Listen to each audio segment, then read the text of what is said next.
The file begins. The anatomy of a fall. It starts not with a whisper, but with the shriek of federal sirens echoing across manicured lawns in Los Angeles and Miami. The sun, usually an accomplice to his golden lifestyle, now glinted off the tactical gear of armed agents.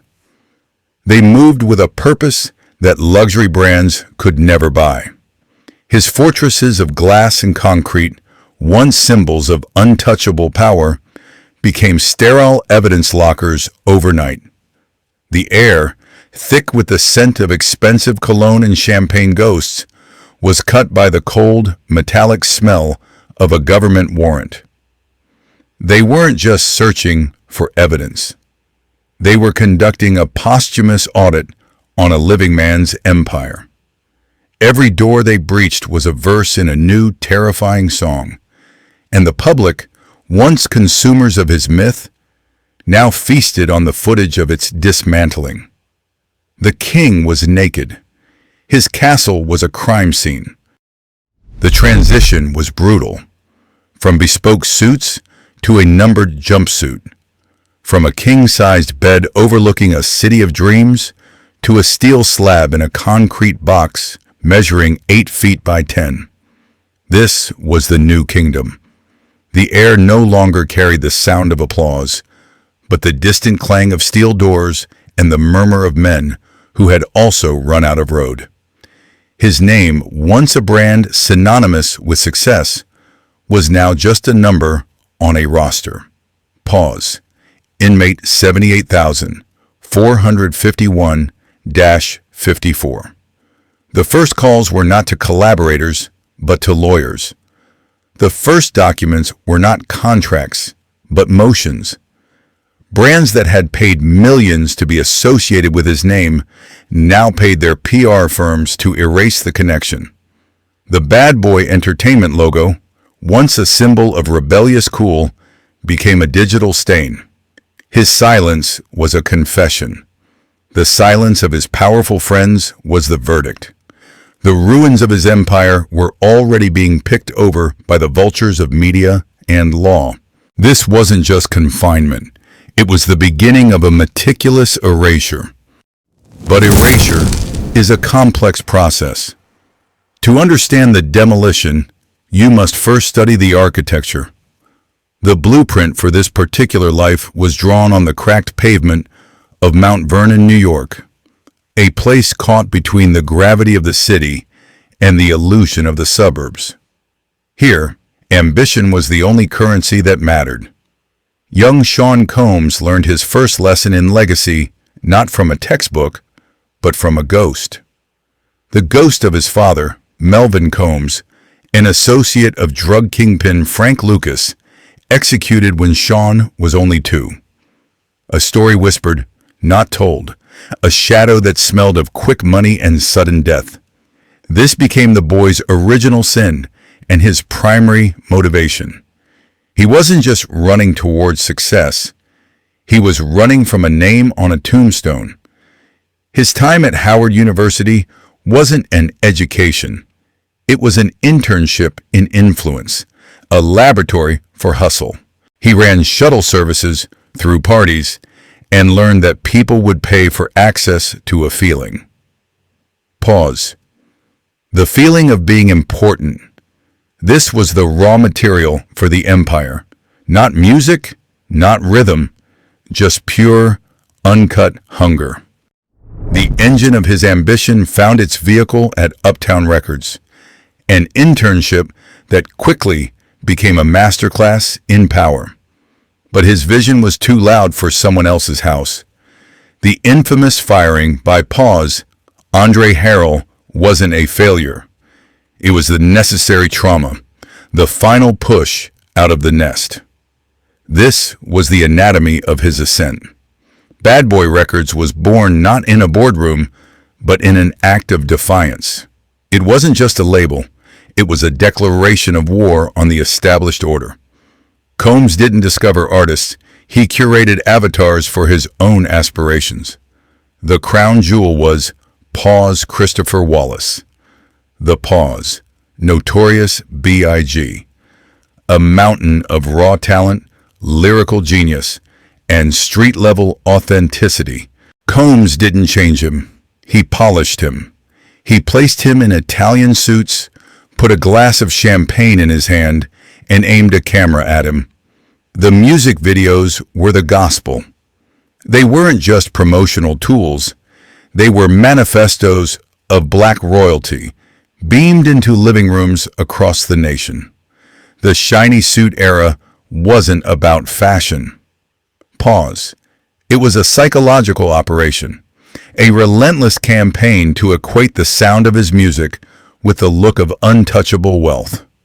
Every hit was another brick in the fortress, every platinum plaque a shield against the ghost of Mount Vernon. But a fortress built on image has ghosts of its own. The first inventory of sins was not filed in a courthouse in 2023. It was written in blood and newsprint in 1999. Pause. Club New York. The name itself is now an epitaph for the shiny suit era, a dispute, gunshots in a crowded space, and Pause Sean Combs fleeing the scene with Pause Jennifer Lopez in a Lincoln Navigator, a gun on the floor of the car. He walked. His protege, the rapper Pause Shine, did not. He took the fall and the decade-long sentence. This was the first major test of the system. A system where loyalty was currency and memory was a liability. Pause Combs' acquittal was a masterpiece of legal maneuvering and public relations. A verdict bought with the kind of money that makes inconvenient facts disappear. But the cracks were there. An assault on a record executive. Pause. A kettlebell allegedly used as a weapon against a UCLA football coach. Each incident was a tremor. Each was contained, settled, silenced. The narrative was always the same.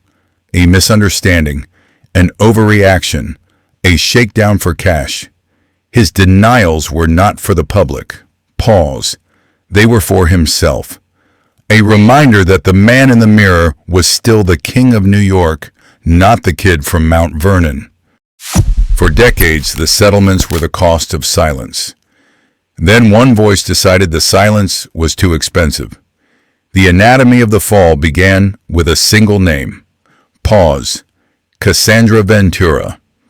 Her lawsuit filed in November 2023 was not just an accusation.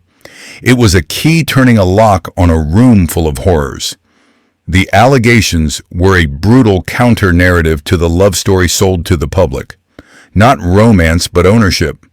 Not partnership, but violent control. The document read like a Gothic novel of abuse, coercion, and psychological imprisonment within a gilded cage. The empire's response was swift. A settlement reached in less than 48 hours.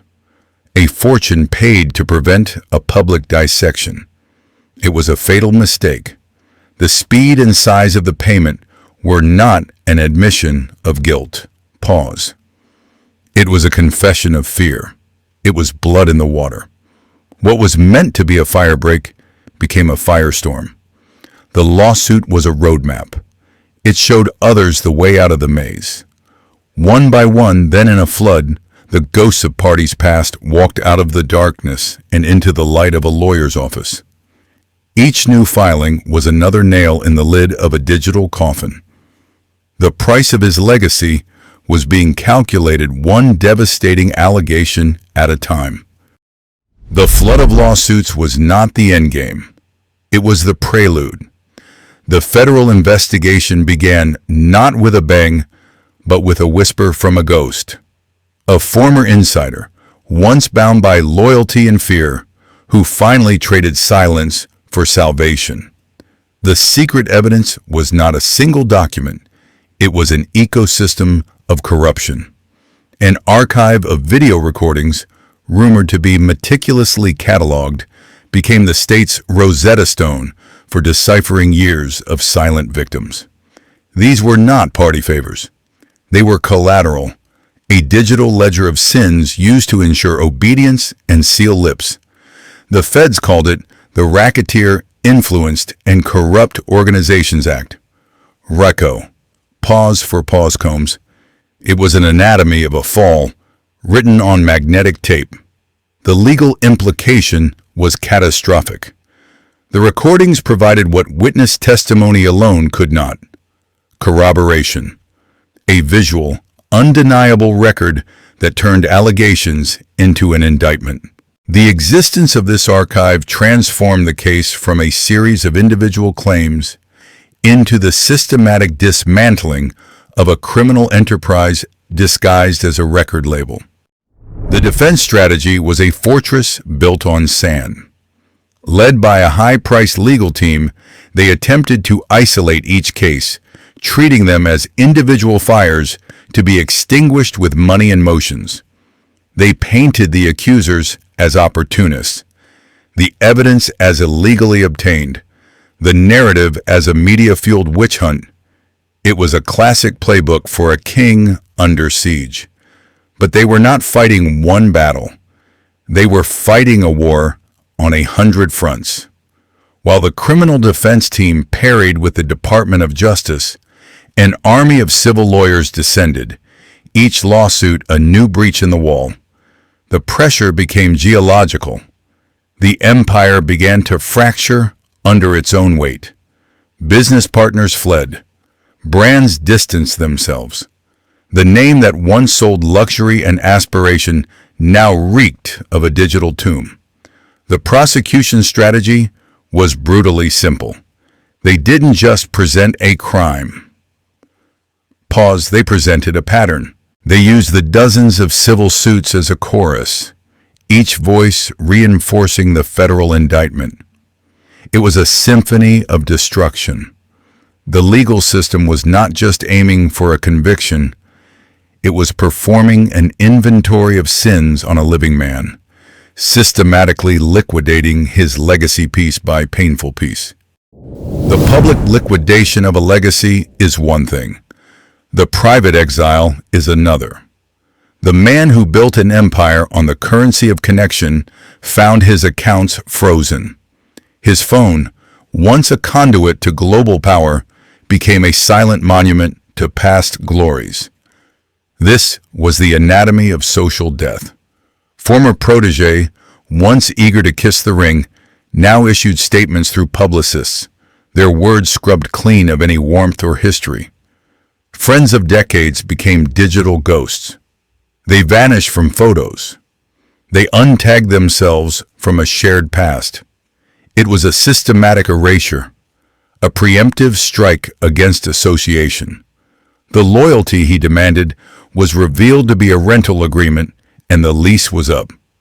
The silence from his inner circle was louder than any accusation. It spoke of a deeper rot, a fear not just of legal entanglement, but of a moral stain that could not be washed away. In the end, the fortress he built was not stormed from the outside. It was abandoned from within. So begins the final inventory of sins. The ledger is balanced with two irreconcilable truths. On one side, the visionary, the architect of a culture, the man who bottled lightning and sold it as shriek, turning black aspiration into a global brand. His success smelled of fresh vinyl and ambition that could bend steel. On the other side, the shadow, the predator in a velvet suit, the whispers from locked hotel rooms that finally found a microphone. This is the bitter testament of Paul Sean Combs, a legacy written in platinum and subpoenas. The question is no longer about guilt or innocence in the court of law. That is a matter for judges and juries. The real verdict is delivered in the court of history, which has a much longer memory and a colder heart. Can an empire of art be built on a foundation of pain? Or does the rot below eventually consume the entire structure? The future remains an unwritten document, sealed by court order. But the fall itself is a permanent record, a cautionary tale etched in gold leaf and concrete, A reminder that from the penthouse, the only way to go is down.